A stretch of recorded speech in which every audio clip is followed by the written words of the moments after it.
Our Splunk legal team requires we share the following. As you might expect, we'll be making forward-looking statements about our business and financial performance during the course of this presentation.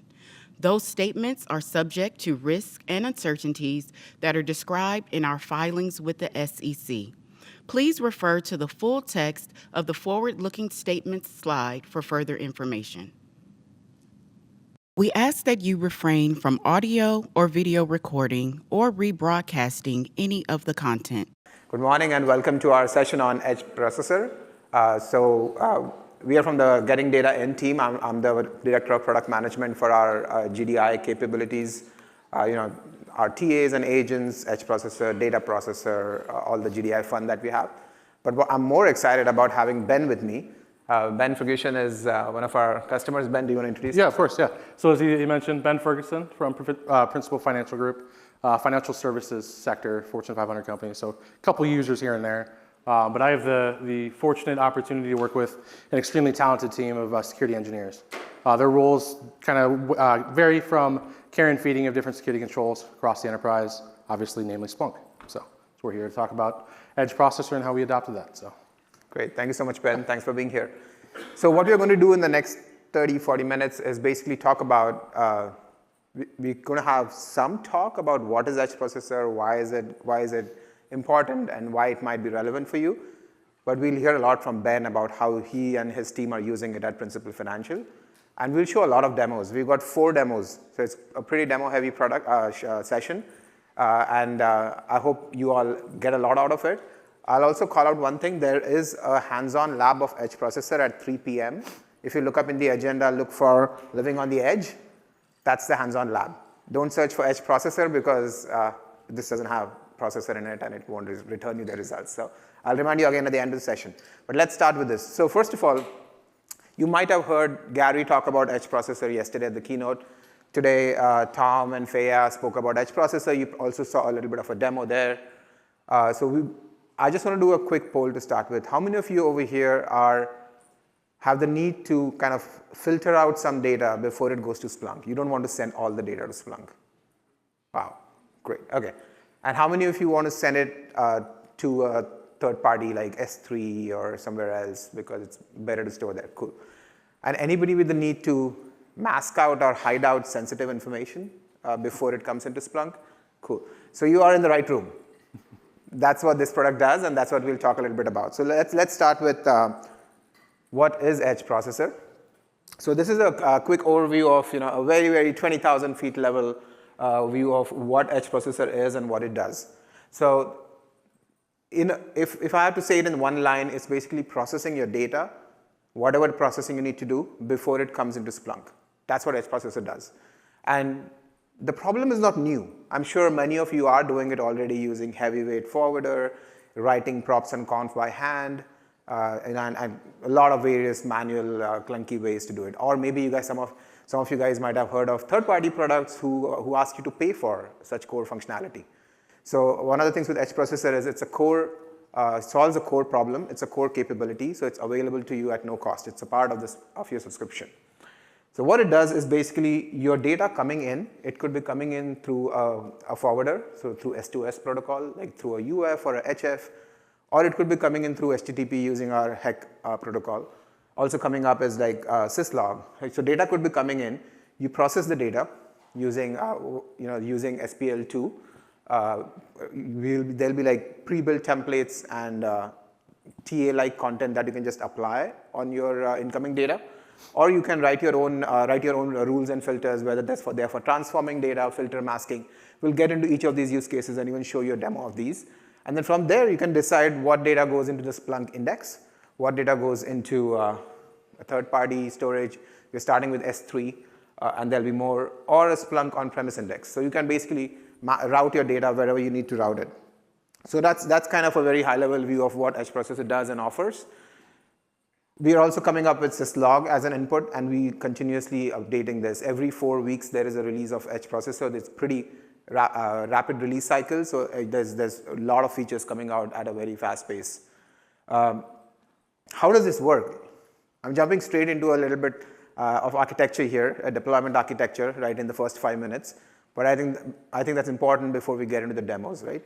So edge processor, basically you install it on your on wherever you need your data is coming from, so on your infrastructure. So you can have it next to your data sources, you can have it next to your syslog server, maybe you want it on your AWS infra where you're getting data from your AWS apps maybe. So it runs on your infrastructure, the node itself. And then you design your logic and pipelines, etc., in the console, the management console. And the management console is also where you monitor your whole edge process environment. So how are my processors doing? How are my pipelines doing? Which pipelines are applied to what processors? And all this terminology, I think, as we show the demo, it will be more clear. But that is how it works. The main thing is, for those of you who might not want your data to go through the cloud, your data always flows through the edge processor node, which is installed on your estate. So your data is flowing through your estate. What is in the cloud is your management console and your design time. So only metadata. None of your actual data is in the cloud. So that's how it is very suitable for customers who are okay with having everything in the cloud, as well as customers who don't want their data to be flowing through a cloud per se. So that's one view of the architecture of how it actually is laid out. And then these are the control plane and data plane, of course. So we'll get into a little bit into the deployment architecture as well, and at that point I want to ask Ben about how Ben has deployed it in his setup. But let's first start with what are the different personas, if you like, who might be interested or who might benefit from edge processor. So first of all, I don't know how many of you attended the session today morning called DMX, Data Management Experience. We are investing heavily in making GDI much more manageable, troubleshooting, end-to-end view. Edge processor's management console is a part of that as well, edge processor as well itself. So giving you, the admins, a clear end-to-end view of what are my configurations in edge processor, how are things, how is the health, giving a whole bird's eye view, and something is wrong, like show a red icon there, you click on it, see the error. So kind of give all that kind of visibility. So for admins and architects, getting that kind of view is one key goal of edge processor.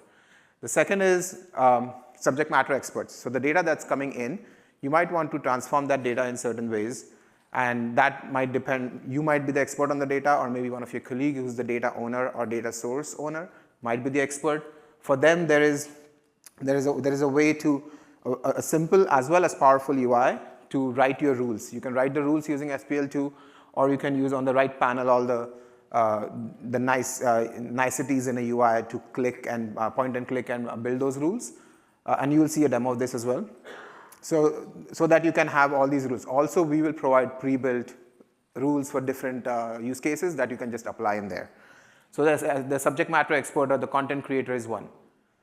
Now this is the deployment options with the edge processor, going a little bit further into detail, right? So you can have the DMX piece, which is at the top, the data management experience, which is the console, where you go and design your pipelines, your edge processor pipeline, your logic in there, and so on.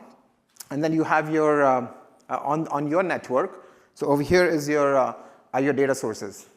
Whatever your data sources are, you're pulling data from some log files, some applications, network data. You might or might not have a heavy forwarder or a UF in between where your data is coming in. Most likely you do have a UF there. Our data is coming in. And from there, you can send the data to your edge processor, or you can directly send it from your data source to edge processor using HEC. And then over here, you can have a single instance or a multi-instance, depending on how much data you're expecting. You can have a cluster of edge processor nodes, or you can just have one edge processor node where all the data is going through. So you have a choice of that, and then data flows into your destinations, Splunk indexes, S3 buckets, and so on. But that's me talking theory on a slide. Let me ask Ben. Ben, what's the real life story? Yeah, so our deployment is actually very similar to this. We have the data sources obviously on the left-hand side. Those can be Windows devices, network devices, syslog, all that fun stuff. Sending over to what is our UFs here. Very lightweight forwarders that forward on that data to the edge processor.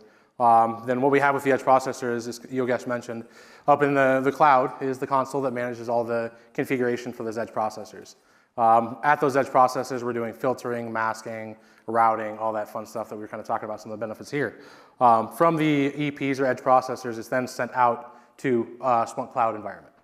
So all the data is manipulated, masked, modified here on-prem and then obviously sent out to Splunk Cloud after we're good with it, we're happy, all the SSNs are out, all the credit card numbers are out, the verbosity of Windows logs is cut down, then we're happy we send it on out to Splunk Cloud. So kind of our deployment's pretty linear and pretty flat, but I know it can get extremely complicated very fast. So. Thank you, Ben. Yep. So with that view about how it installs and how it sets up, let's go into the first demo. It's a 6-minute demo where we show you the basics of Edge Processor and how you can create a pipeline and so on. And then following that, we'll have a few more shorter 2-minute demos. So let's start with this one. Yeah. It's recorded by Abbas, who's the product manager for Edge Processor. Hello everyone, my name is Abbas Sabuwala and I'm the product manager for Splunk Edge Processor. In this video, I will walk you through the core features of Splunk Edge Processor. What you see here is the landing page for a new one-stop-shop data management experience. This page will keep you updated with new release announcements while also providing in-product links to our documentation and troubleshooting section. When you're ready to configure and deploy Edge Processor, you will navigate to the Edge Processor tab. Edge processors are deployed on the infrastructure of your choice. This could be an EC2 instance or a virtual or physical server that you might be hosting in your data center. Let's create a new Edge Processor cluster. You can give it a name and description and select default behavior for handling data that does not match your processing logic, such as dropping the data entirely or setting it to a default destination for later retrieval. You can also configure settings relating to your transport protocol, such as transporting over S2S protocol or transporting using HTTP Event Collector, also known as HEC protocol, and enable additional security using TLS encryption. On saving, it will generate a simple script that you can copy to your clipboard and run on the Linux server of your choosing.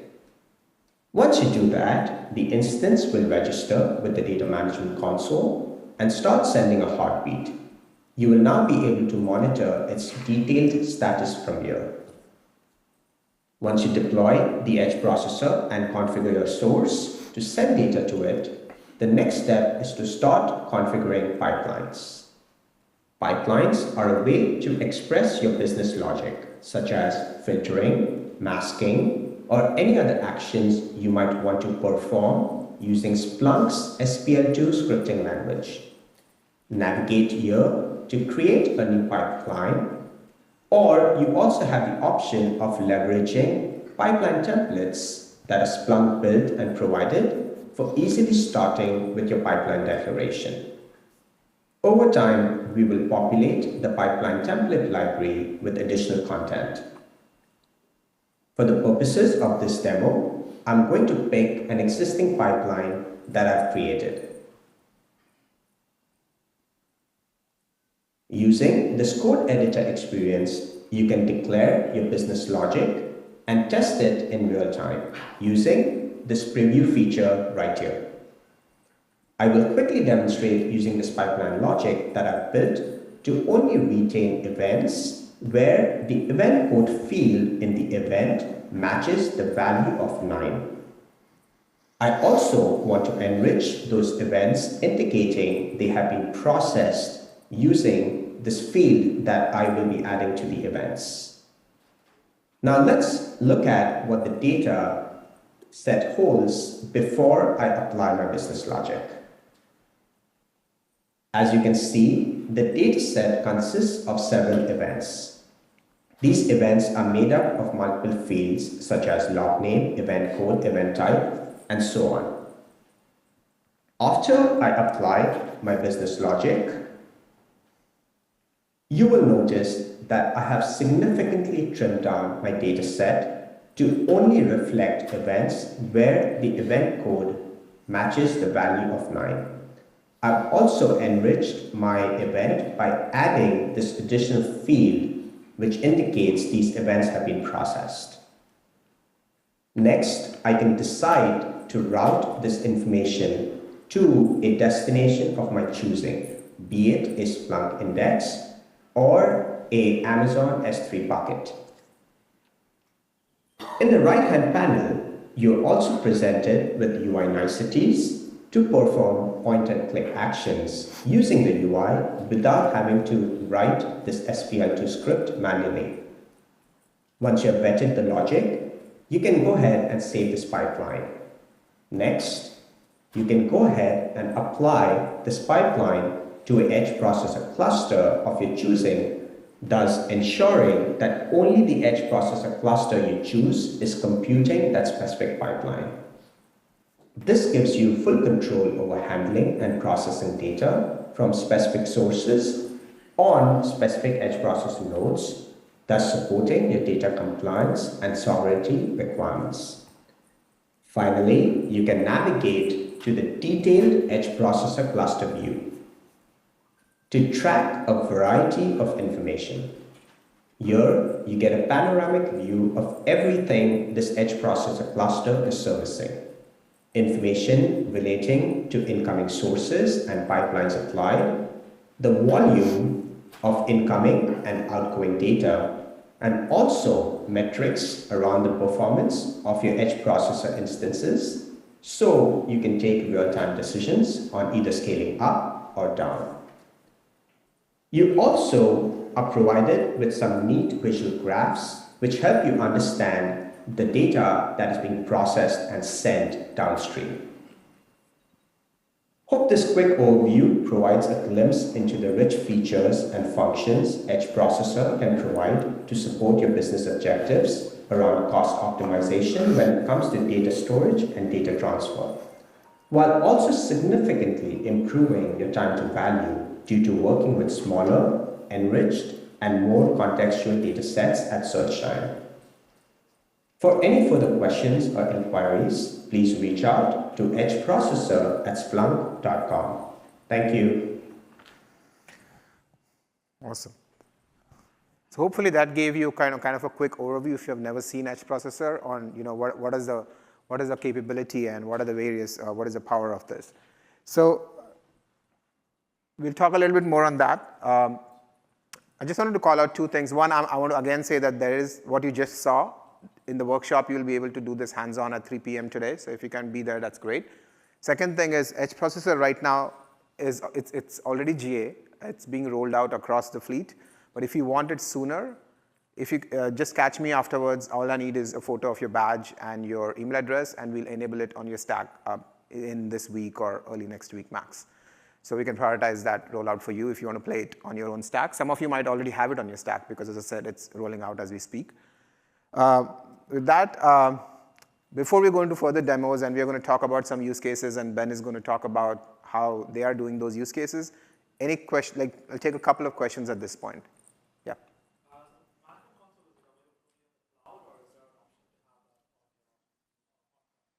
Right now, it is on the cloud, but the plan is, as you might have heard Gary speak yesterday, on-prem is something. It's a company-wide mandate. All the products that we have will be available on-prem if they're not.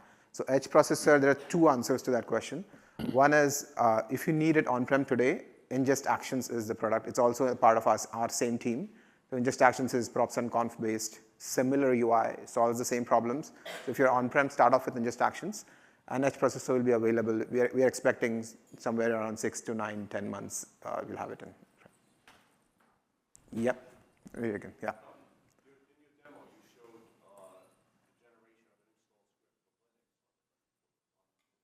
Yeah. Right now, edge processor nodes can be installed on Linux, but Windows is also on the roadmap. Yeah, but you can, that node can be collecting data from Windows, but the node itself needs to be on Linux today. Yep. Will it be able to replace our syslog, So once we support syslog, which is coming out in the next release, which is next month, then it'll take syslog as a native input. Then yes. Yeah. And to be upfront, initially you might have some syslog content which might not be there on day one. So, but yeah, eventually that's the goal. I'll take one more, and then we'll have a lot more time at questions as well. I'll take one from this side. Yeah.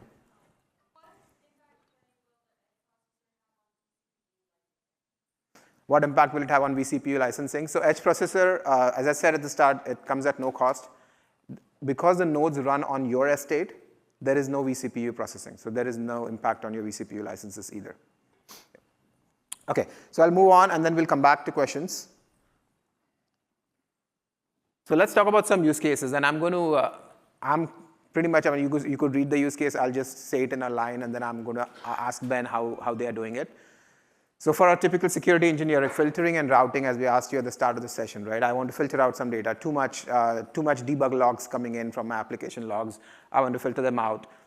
And then I want to route some of the data maybe to S3 for audit and some into Splunk index. That's probably the top use case for edge processor. But let's hear from Ben. Yeah, so filtering and routing, for us, my team is mainly security, so that's what we're really concerned about. And where we kind of deploy filtering and routing is in the case of debug logs. You know, debug obviously is a good insight in there, but being security focused, we don't care as much about it all the time. So what we do is we're able to either drop those logs or route them to S3. So in the event developer, somebody pushes debug logs or enables debug logs, we're able to route those outside of Splunk and not to Splunk itself, route it to either an S3 or another environment, kind of as you alluded earlier, to decrease that SVC usage. It doesn't hit Splunk. You know, we're not charged for it per se, but we're able to go ahead and collect those logs in the event that we need to. Do a lot of filtering and routing just to decrease, again, that workload on it and still maintain some level of visibility on it. So. So it helps you reduce the noise, reduce cost. Well, we're still somewhat maintaining visibility in the event that we do need to investigate those logs. Yep. We have them for a backup, and we can kind of reroute them at that event too. So. Awesome. That's great. Let's take a quick look at how that is done.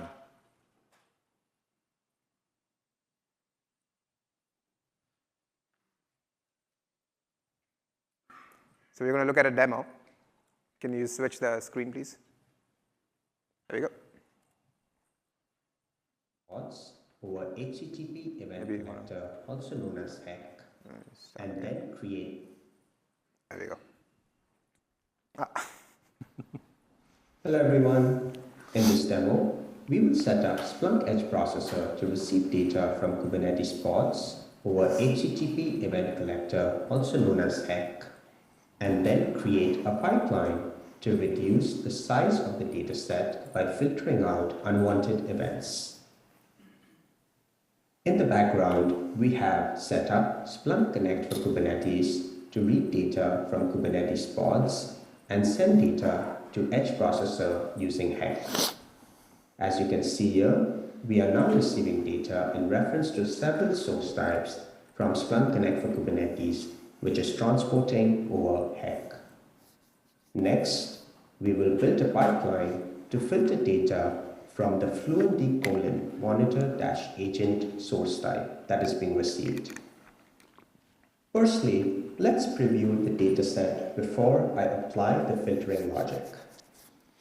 As you will notice, there are a handful of events with type as one of the fields within the events. As part of this pipeline, I will apply filtering logic to drop all events where the type field does not match the systemd value. I'm using Splunk's SPM2 JSON extract function to extract fields from a JSON payload. Next, I'm only retaining events where the type field contains the value of systemd.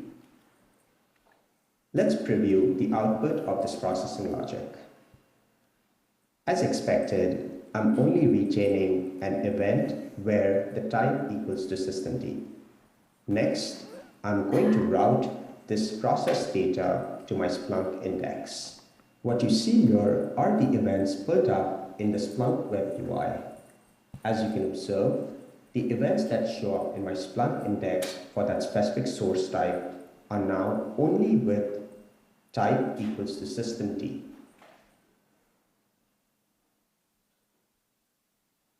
We have navigated back to the detailed view.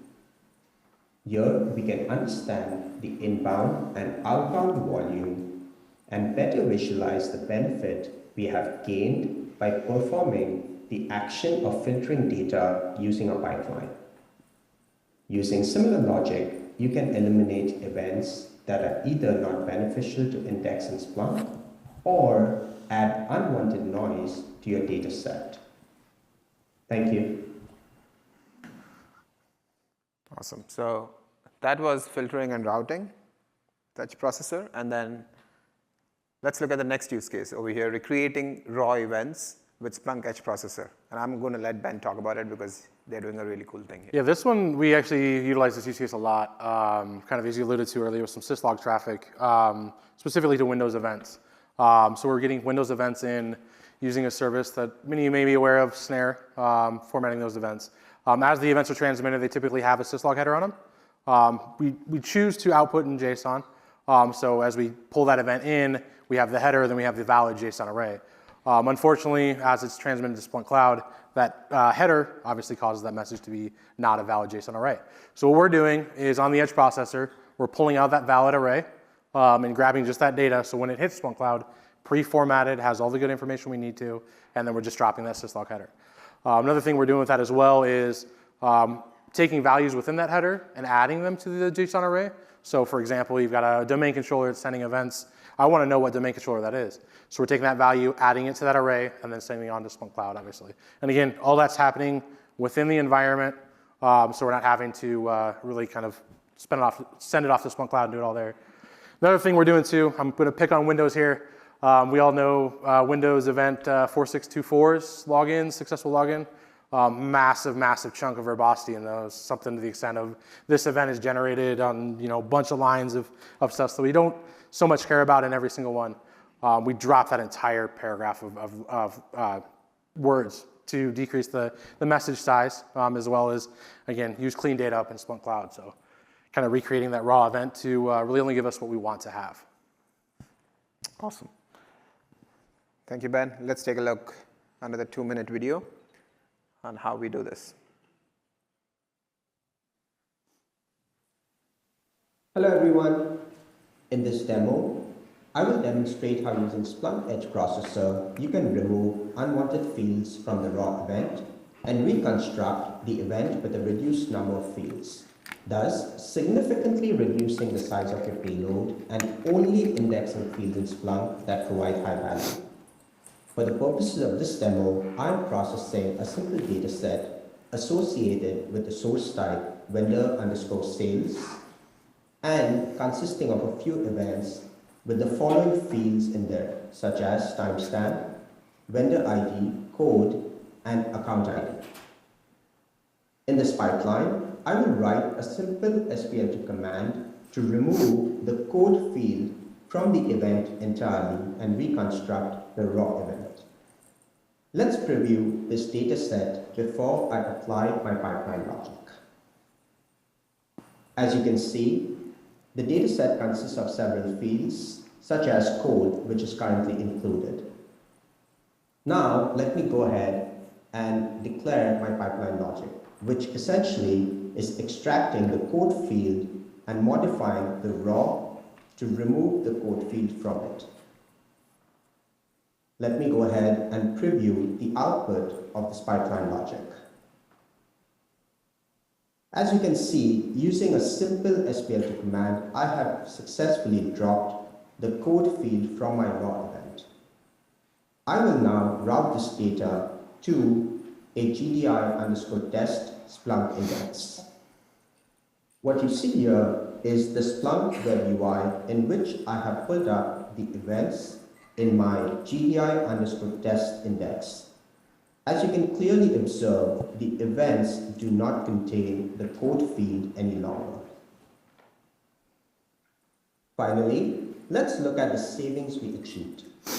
As you can see here, the vendor_sales source type that I processed has an incoming volume that is much higher than the outgoing volume of my pipeline.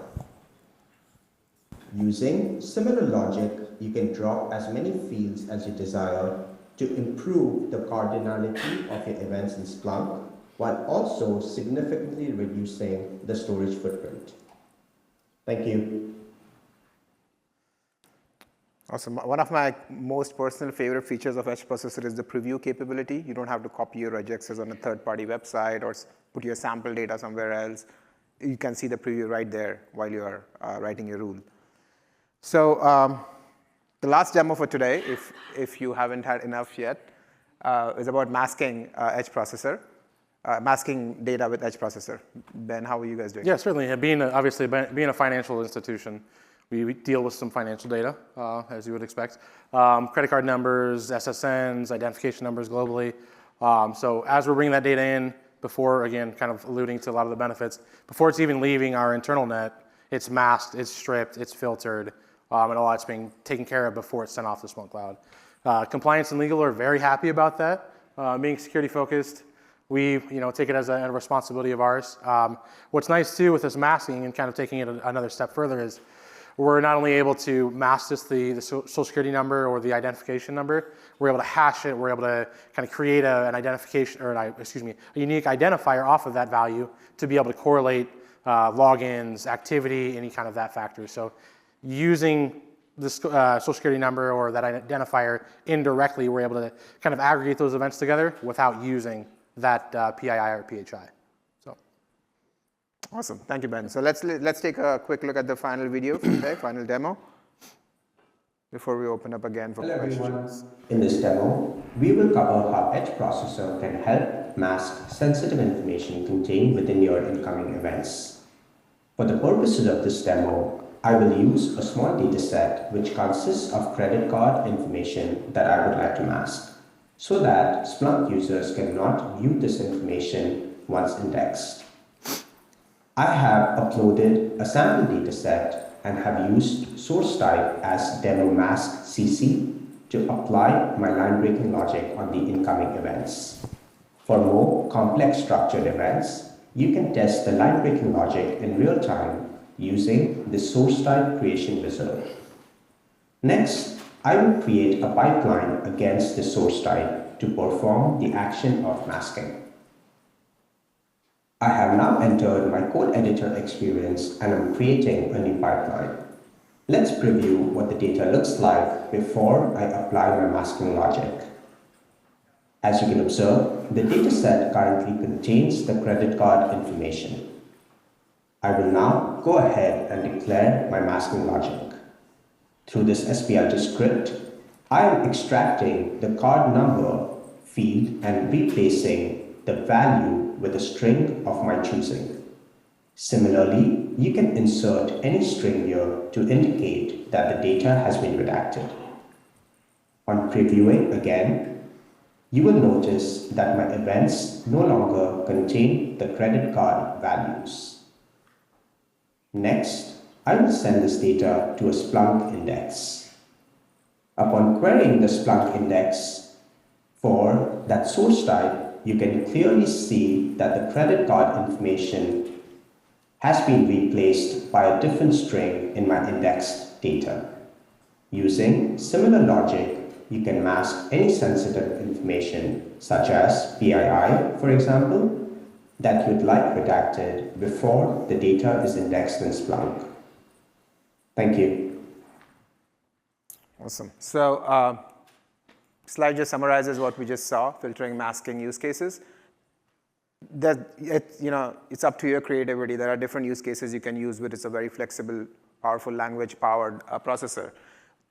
There are other use cases that some customers are using it, for example, cloud migration. If you're moving from Splunk on-prem to Splunk Cloud, or if you have both, you can be routing data accordingly as well. And I think Ben has something similar scenario there. Yeah. So we're actually migrating from an on-prem, another vendor, I won't name them, but we're migrating away from them to another solution. And as we can expect, alerting and visibility can't be dropped across that migration. So what we're leveraging EPs and universal forwarders for is to manipulate that data after it's sent to the original SIM. We take that, reformat it, massage it however we need to send it onto Splunk. So what's happening is that same event's generating on that host, whether it's a firewall, Windows server, you name it. We're not having to change the format of that. What we're doing is being ingested to the first SIM, it's being sent to our syslog technically, then on to UFs and EPs, and then we're manipulating that and onto Splunk Cloud. So no loss of visibility in SIM number one, and we still are able to modify the data as it's coming into Splunk Cloud too. So it's really helped with the migration, really made it a little bit more effortless in terms of changing the formats, events and stuff, and not impacting our current visibility. So it's been great. Awesome. Thank you, Ben. And then finally is monitoring. As you saw, you can monitor things in one place. So those are kind of the use cases, and that's kind of wraps up what you all saw today. We will open up for questions now. There are 2 mics here. I think they're recording, so it'll be better if you come to the mic and ask the question. And while people are coming up, again, 2 things. Hopefully see you all at 3 p.m. for the hands-on workshop. And we have Anna here. Anna, you can wave. If you want to enable Edge processor on your cloud instance right away in this week, please catch Anna or me offline so we can get your details and enable it as soon as possible for you. Sure. So would it be possible to fork an output so that some of the data that's really time sensitive goes into indexers, but all the data goes into an S3 bucket? Yes. So right now, what you would do typically is you would have, for the current release of Edge processor, if you want to send it to 2 destinations through one pipeline, you would have 2 separate pipelines and send data accordingly. In the coming release, we'll have a way to fan out. So like data can be fanned out. What are you doing? Yeah. Oh, sorry. I come to you. Yeah. So as I know, right, like data goes through pipeline only once. So it's going through a pipeline, and this edge processor, will it go through on the indexers if we have some index time transformation on the indexer? So on your indexer side, it will still go through it because it's going to be a single ingest endpoint. Okay. And just I'll add there, over there, we are also launching something called data processor, which is edge processor, like the same edge processor functionality, but to apply those rules within Splunk after the data has come in Splunk, but before indexing. So there's a private preview tomorrow for that. So it will go through the pipeline twice in that sense. Yes, but you can have rules accordingly, yeah. And I have one more question. Can we change the format of data like through this? Like if you're getting syslog data, if you're getting different formats, and then if you want to just send it as a JSON, can you do that with the edge processor, change the format of the data? You can. That might require a little bit of SPL2 handwriting, but yes, you can. Okay, thank you. Yeah, is it possible to install this on the same instance as a UF or a heavy forwarder?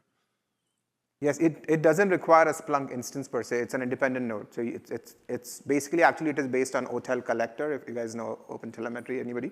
So it's based on OpenTelemetry. So it can be installed on the same hardware where your UF is, right next to it.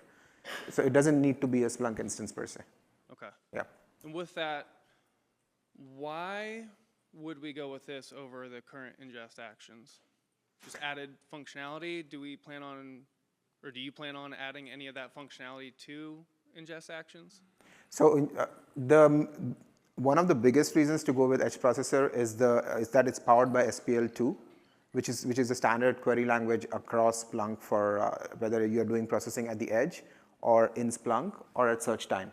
So whatever rules you define in Edge processor, that will be available for you to apply anywhere in the data lifecycle. So that's one reason. The second reason really is that single pane of monitoring. So all the GDI artifacts are going to be managed from one interface. So Edge processor is a part of that. And ingest actions might be as well. And ingest actions still is a very valid solution. One thing is it is based on props and cons. Ingest action basically generates props and cons for you, whereas this one is based on a processing language. So that's a choice of preference, whatever we prefer. Yeah. Thank you. And both products are with the same team. Both we are investing in, so it's your choice. Thanks. I'm going to just go alternate it, yeah. Does this currently support or plans to support like data enrichment via lookups? Lookups is our number 1 feature coming out, most asked for feature. I think probably in the next month or 2. Awesome, thank you. I have 2 questions. So first question is like, Sorry, okay. Yeah. can it do the buffering like Kafka or something? It can do the buffering? Kafka as a source? No, I'm just saying that we are sending data to the edge processor. Can Yeah. the edge processor do the buffering? If we are losing the data, then how we can get back? Well, it doesn't hold the data. It's always data in rest, and you apply your rules at the time. So it doesn't buffer that way. But I'd like to understand like more your use case, maybe offline. Okay. So you want to kind of hold the data before sending it, right? Yeah. Yeah. Let's suppose that indexer is down or something, right? So Yeah. from where we get the data? Okay. So because we lose the data, right? So yeah, so then you can route it. You can have a processing logic to route it. That might be a way. Okay. I will. But let's talk more offline. I think I need to Second understand. question is Yeah, like- I just want to make a quick announcement. Any of you want to enable it, please catch Anna. She's right here with her laptop. before you leave, if you want to enable it, please get your details there. Sorry. So I just saw the architecture diagram, right? So currently the destination is only Splunk Indexer and S3 as of now? Yes, correct. I am Splunk Cloud Index, yes. Splunk Cloud Indexes, okay. Is there any plan like to go Yes. to Kafka or some other? Yes, the next top two are Azure and Kafka are the two big ones after that, and there'll be more. Yeah. Thank you. Yeah. I'll go here. Yeah. Hey, couple of questions. Yeah. So I saw the input to edge processor either HEC or forwarder, but can it be integrated with, say, SQS, reading messages directly from SQS? So we have a product called Data Manager, which basically gets data from AWS. You can also get it through SQS, or you might be having your TA on the forwarder, which is getting the data, and from there you can send it to edge processor via HEC. Okay. And the other question is, can we add index time fields to it? Say, like we need to, from the actual data that is present, we extract few fields and then add it to the data so that You can add fields, yeah. Like as we showed in one of the demos, you can add additional fields there as well. I think Ben is doing a similar use case. Yes, right? so sorry, repeat the question on that. Can we add fields there, like index? Yeah, so we actually are adding fields to a lot of the stuff that we modify or manipulate with Edge Processor. We're adding, what pipeline it is or was it modified, a lot of troubleshooting in terms of, where's this event coming from? Is it coming directly through, hitting a pass-through? We had a kind of an overview pass-through pipeline that we add that value to, and then, okay, is it making it through that one? Then we can kind of troubleshoot there, or what pipeline it's specifically adding to. Is typically what we do, or even kind of mentioned that a little bit earlier too, that host value. We wanted to remap that to the specific domain controller or Windows server. We're able to add that to it as well too. So, I mean, anything you can kind of add freeform text, you can add a variable text to that as well too. So, yeah. one more question. So, sorry, I forgot. No worries. We'll hang around for a bit, yeah. Sorry. Right. Hey, in the name of reducing the license, in our case, we're trying to reduce raw data to metrics and dump raw data somewhere. So can you come closer to the mic? Oh, Yeah. we're trying to reduce raw data into metrics and dump the raw data somewhere else. Are there any stats kind of SPL2 commands that allow you to convert raw data into metrics? Yes, so we have something called logs to metrics functionality coming in, where you can send in any data and we convert it into metrics. That's first planned to come in the data processor before edge processor in Q3, sorry, and then it'll come in edge processor. But basically, it's looking at log data coming in and extracts metrics out of it. But you could actually write, so you're saying it's not log data, it's just raw data coming in. Yeah, just raw data using some stats, what you usually would do on the Splunk side. Yeah. You want to do this in the ingestion pipe. Yeah. And then just get numbers out of there and put those into Splunk. Okay, and where is the metrics going? Are they going into Splunk metrics store or observability? In this case, it's just a metrics index, for example. In the metrics index, right? So yeah, so you can write SPL2, that would be pretty complicated to write at this point. So that's why we are coming with a functionality called logs to metrics. Okay. And that I think would be great for you to take a look at. Okay. And I should show it to you after conf. Okay. Do you have a booth in the pavilion? Sorry. On the pavilion, yes. There is a session tomorrow. Okay. If you look up data processing, I'll give you the details, and the pavilion as well. Yeah. Okay. For one follow-up question, when you have a ingest cluster, is every node stateless? So do they talk to each other? They keep state and share state, or do we have to have? It's like you cannot expect that one node knows about anything that was ingested on a different node in the same cluster. Right now, they're stateless. Okay. Yeah. So there's no knowledge sharing between. Right now, no. Yeah. Okay. Cool. Thank you so much. Thank you. So we use a lot of heavy forwarders to forward our data to cloud. Yeah. In theory, can we replace this with this, or what are the pitfalls? Can coexist with this? Yeah, or Is like that replace the heavy forwarders, because what they're doing is basically transforming the data, right? For masking and all of those reasons, we are running heavy forwarders on-prem before sending data out. Right. Can this coexist? Yes, it can. It absolutely can, yes. Okay. Yeah. And on that side, right, like any throughput or anything, what's the throughput of these edge processors? Do we have? I think, so it's 100 terabytes a day is what we have tested for, and we keep extending that. So right now, that's the throughput, the soft kind of limit. But we'll keep adding to that as a throughput. And yeah, And the heavy forwarders, as I said, it's definitely, in fact, most customers are probably using heavy forwarders. Yep. So you might want to keep, you might have no reason to move those rules out of that, but any new rules you might create in this. So coexistence is definitely there. Yeah. Thank you. Right. So the universal forwarders are treating this as a receiver? Universal forwarders are, sorry? Are treating this as a receiver? Universal forwarders are treating this as a destination in a sense, because you're sending data from universal forwarder to the edge processor. So it becomes like, he sees as a receiver, right? Like on your... Yeah, it becomes a receiver, so receiver, you correct. configure your TCP routing to go all the way to the...